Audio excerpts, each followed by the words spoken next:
Hello everyone, আমার একটা ছোট্ট ব্লগে তোমাদের সকলকে জানাচ্ছি অনেক অনেক স্বাগত।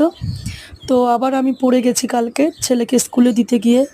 একই পায়ে আমি 1 বছর আগে আগস্ট মাসে চোট পেয়েছিলাম সিঁড়ি থেকে পড়ে গিয়ে। সেম সেই জায়গাতেই আবার আমি চোট পেয়েছি।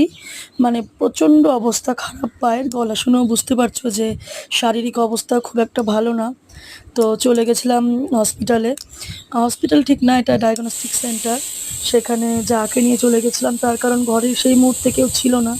ভীষণ কষ্ট পাচ্ছিলাম, সেই মুখেও হাসছিলাম। আর দেখো ডায়াগনস্টিক সেন্টারে এত সুন্দর একটা অ্যাকোয়ারিয়াম রাখা, মানে এত শারীরিক কষ্টের মধ্যেও যেন মনটা এত ভালো লাগছিল। এত সুন্দর সুন্দর মাছ নিজের ইচ্ছা মতো অ্যাকোয়ারিয়ামে ঘুরে বেড়াচ্ছে। তো একবার ভিডিও করার পরে মনে করলাম গোটা অ্যাকোয়ারিয়ামটা তোমাদের সাথে শেয়ার করি যে কতটা বড় অ্যাকোয়ারিয়ামটা। আর পায়ের কথা বলতে গেলে তো খুবই অবস্থা খারাপ। আর এই অ্যাকোয়ারিয়ামটা ছিল ওদের ব্যাক সাইডে, যেখানে আমাকে লিফট দিয়ে ওঠানো হচ্ছিল। আমি তো সিঁড়ি ভাঙতে পারছিলাম না। এক্স-রে করা হয়েছে, ডক্টর দেখেছেন। তো হাড়ের তেমন কিছু চোট হয়নি, বাট লিগামেন্টে একটু প্রবলেম আছে। অনেক কিছু টেস্ট দিয়েছেন, এমআরআই আছে, বেল্ট দিয়েছেন, ওষুধ দিয়েছেন। প্রচণ্ডভাবে ফুলে রয়েছে, আমি এতটুকু হাঁটতে পারছি না। তো আইস ব্যাগ, প্রচণ্ড পরিমাণে আইস ব্যাগ দিতে বলেছেন।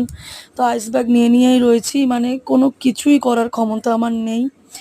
হঠাৎ করেই অবস্থা তো খুবই আর কি দুঃখজনক।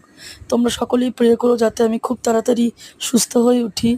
তো আমার অ্যাকচুয়ালি পাটা একটু ফলস খায় মাঝে মাঝে, এটা আগেও আমার হতো।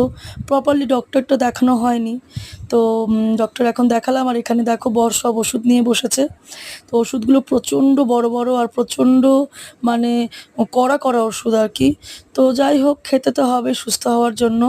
তো তোমাদের সাথে একটু শেয়ার করলাম, তোমরা একটু প্রার্থনা করো যাতে আমি খুব